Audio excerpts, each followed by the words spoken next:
Oui, Monsieur le Président. Ma question, à laquelle j'associe ma collègue Josiane Cornelou, présidente de l'Association nationale des pôles et des pays, s'adresse au Premier ministre.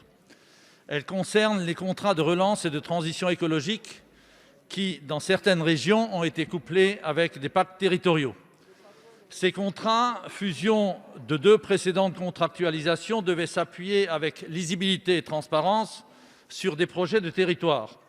Il s'agit de traduire les moyens disponibles pour la relance effective des territoires, et ils en ont bien besoin, pour favoriser un développement territorial pérenne.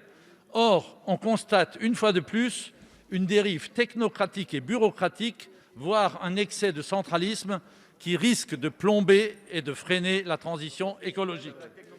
Une circulaire du 20 novembre 2020 demandait la concertation avec les élus locaux et les parlementaires, ce qui s'est fait de manière très inégale d'une région à l'autre et d'un département à l'autre.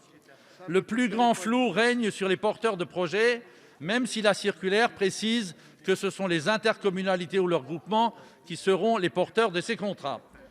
Les pôles d'équilibre territorial et rural n'ont pas été mentionnés alors qu'ils ont été créés pour avoir une vision stratégique de développement des territoires, et ils ont à ce jour largement prouvé leur efficacité.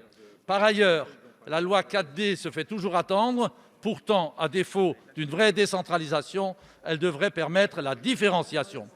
Monsieur le Premier ministre, vous avez porté des démarches de projet dans les Pyrénées-Orientales. Pouvez-vous préciser la méthode du Gouvernement pour la réussite de ces CRTE, ces contrats de relance et de transition écologique tellement importants pour nos territoires ? Merci, monsieur le